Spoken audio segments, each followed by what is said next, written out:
នឹកស្មានមិនដល់ឡងវិរៈយុទ្ធហៅនៃភូតួឯកប្រុសក្នុងរឿងភូមិខ្ញុំស្រះឆាតឆាយធ្លាក់ខ្លួនធ្វើការរត់តបអូយអ្នកនេះមិនណាទេអ្នកនេះក៏ប៉ិតបងភូសោះហើយហៅឡងវិរៈយុទ្ធសោះអ្នកនេះអូលើសង្ហានឹងស្អាតអ្នកនេះណោះហើយបាត់ទឹកយូរអ្នកនេះបាត់ទឹកយូរហ្មងបាត់ឡើងមួយមិនឆ្នាំអ្នកនេះហើយម៉ែអមជីវ៉ាក៏ប្រទះឃើញគាត់ធ្វើការរត់តបអ្នកនេះណោះ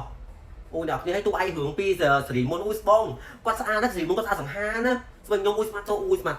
អូឃើញតួឯកប្រុសនេះស្មាតទៅគឺសបល់តាមខ្ញុំនៅកំមុំដំបងណាតាមខ្ញុំនៅកំមុំដំបងឃើញតួឯកប្រុសបងភូនេះគឺព្រឺសបល់គាត់សង្ហាស្អាតណាស់អូយស្មាត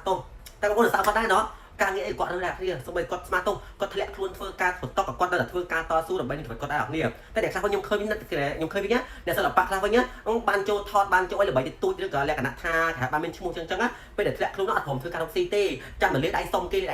ឬក៏ពេលខ្លះឆាត់មកសុំខ្ចីលុយគេអីក៏បាត់ដើរបោកប្រាស់គេចឹងដល់គ្នាអាហ្នឹងខ្ញុំជាតារាមួយចំនួនដល់គ្នាណាមិនមែនពាក់មិនដល់ទាំងអស់ទេគឺជាមួយចំនួនដែលខ្ញុំតែងជួបតែងស្គាល់មកដល់គ្នាបានគឺថតហើយបានតារាសិល្បៈអូយអញមិនធ្វើទេធ្វើការហត់តអញធ្វើទៅការរំដុតអញមិនធ្វើទេចេះចោះចាំថាមើលគំរូគេផងនេះគំរូភូនេះគាត់ជាតារាសិល្បៈទូឯកប្រុសហ្នឹងតែពេលគាត់ចាក់ខ្លួនគាត់ធ្វើការបន្តបាននេះបងប្អូនខ្ញុំស្ដាប់គាត់មែនទេបងប្អូនចឹងខ្ញុំមកកន្លងចិត្តណាបងភូណាបងវិរៈចិត្តបងណាស៊ូបងណាស៊ូហើយក៏អរគុណម៉ែ MG1 ដែរគាត់សម្ភាសគាត់ឲ្យយកទៅទុកដាក់នឹងថាជួយរកការងារជួយផុសជួយផុសដើម្បីជួយរកការងារឲ្យគាត់ជួយសិល្បៈវិញឬក៏គាត់មានចំណូលឬក៏គាត់អាចមានការងារធ្វើចឹងដល់នេះណាចាឲ្យអរគុណសរសើរម៉ែ MG1 មែនតើអូហូទឹកចិត្តដល់ធំធេងល្អមែនតើចឹងបងប្អូនខ្មែរទាំងអស់គ្នាក៏មានទឹកចិត្តល្អដែរមែនអត់នេះខ្លះអត់មានខមមិនប៊ូលីណាឃើញគ្នាធ្លាក់ចង់ឲ្យតែខមមិនវិបហាគ្នាប៊ូលីគ្នាអូយឈប់កុំទៅ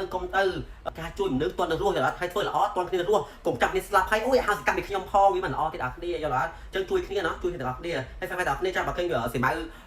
ហើយសីម៉ៅមានតែផ្សាយព័ត៌មានអីដែលជំនាញទេគ្រាន់តែពេលឃើញคลิปអីដល់ល្អដើម្បីផ្សាយគេយកផ្សាយជូនបងប្អូនទាំងអស់គ្នាគេសម្ដាប់មើលទៅណោះចាហើយបើឃើញវីដេអូសម្រាប់នេះហើយកុំភ្លេចជួយ like ជួយ share គាំទ្រ follow page សម្រាប់អ្នកមួយថ្ងៃចាអរគុណច្រើនបាយចាបាយសម្រាប់បងប្អូនទាំងអស់គ្នាណាបាយ